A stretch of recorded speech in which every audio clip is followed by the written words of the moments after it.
Hi friends, செம்ம டேஸ்டியாக மசாலா கார கொழுக்கட்டை எப்படி செய்யலாம் அப்படின்னு இந்த வீடியோவில் பார்க்க போகிறோம். எப்பொழுதுமே கொழுக்கட்டை செய்கிற மாதிரி தேங்காய் சேர்த்து மாவு பிசைஞ்சு கொழுக்கட்டை திரட்டி வேக வச்சு எடுத்துக்கலாம். மிக்ஸி ஜாரில் 8 சிகப்பு மிளகாய், நறுக்கின ஒரு பெரிய வெங்காயம், கொஞ்சமாக உப்பு, 1/4 ஸ்பூன் பெருஞ்சீரகம் சேர்த்து தண்ணி சேர்க்காமல் அரைச்சி எடுத்துக்கலாம். பேனில் கொஞ்சமாக ஆயில் சேர்த்து ஆயில் ஹீட்டான பிறகு 1 ஸ்பூன் கடுகு சேர்த்துக்கலாம். கடுகு நல்லா வெடித்த பிறகு 4 கொத்து கருவேப்பிலை சேர்த்து ஃப்ரை பண்ணிக்கணும். கருவேப்பிலை நல்லா கிறிஸ்பியாக ஃப்ரை பண்ணிக்கணும். மசாலா சேர்த்த பிறகு நல்லா மசாலா டேஸ்ட் இறங்கி சாஃப்டாகிடும். கருவேப்பிலையும் சேர்த்து சாப்பிட்லாம், நல்லா டேஸ்டியாக இருக்கும். ஃப்ரை ஆன பிறகு வேக வச்சு ஆற வச்சுருக்க கொழுக்கட்டையை சேர்த்து மிக்ஸ் பண்ணிக்கணும். கொழுக்கட்டை நல்லா ஆறின பிறகு தான் சேர்க்கணும். திரும்பவும் கொழுக்கட்டை நல்லா ஹீட் ஆகும். இந்த மாதிரி மிக்ஸ் ஆகும்பொழுது அந்த சமயத்தில் நம்ம வச்சுருக்க மசாலாவை சேர்த்து மிக்ஸ் பண்ணிக்கணும்.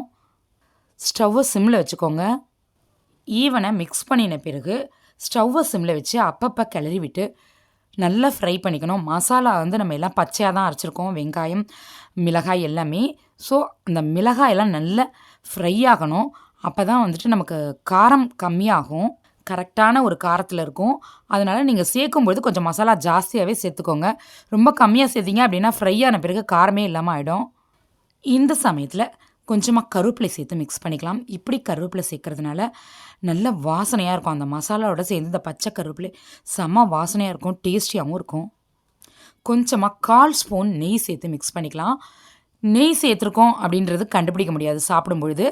நெய்யோட வாசனை டைரெக்டாக தெரியாது. பட் இந்த கொழுக்கட்டை மசாலாவோட சேர்ந்து ஒரு எக்ஸ்ட்ராடினரியான ஸ்மெல்லும் டேஸ்ட்டும் இருக்கும். நெய் அதிகமாக சேர்த்துறாதீங்க, கொஞ்சமாக சேர்த்தா போதும். மசாலா பச்சை வாசம்லாம் போய் நல்லா ஃப்ரை ஆகி இந்த மாதிரி கலர் மாறின பிறகு கொழுக்கட்டை மேலே எல்லா மசாலாவுமே கோட்டாகி அழகாக இருக்கும் பார்க்குறதுக்கு. இந்த சமயத்தில் ஸ்டவ் ஆஃப் பண்ணிவிட்டு ஒரு 4 ட்ராப்ஸ், அதிகமாக சேர்த்துறாதீங்க, 4 ட்ராப்ஸ் லெமன் சேர்த்து மிக்ஸ் பண்ணிவிட்டு சுட சுட சர்வ் பண்ணால் அல்டிமேட்டாக இருக்கும் இந்த மசாலா கார கொழுக்கட்டை. ஈவினிங் ஸ்நாக்ஸாக சாப்பிடும்பொழுது ஒரு ஃபில்லிங்கான ஸ்நாக்ஸாக இருக்கும். இது கூட உப்பு போட்ட லெமன் ஜூஸ் அல்லது ஆனியன் ரைத்தா அந்த மாதிரி ஃபினிஷிங்காக எடுத்துக்கோங்க.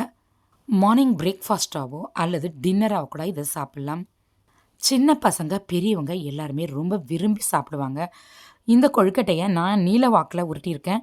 நீங்கள் டிஃப்ரெண்ட்டான ஷேப்பில் கூட செஞ்சு கொடுக்கலாம், ஆர்வமாக சாப்பிடுவாங்க. நான் இதில் சொல்லியிருக்க எல்லா ஸ்டெப்பையுமே ஸ்கிப் பண்ணாமல் செய்யுங்க. கருவேப்பிலை தாளிச்சிருப்பேன், தனியாக சேர்த்துருப்பேன்.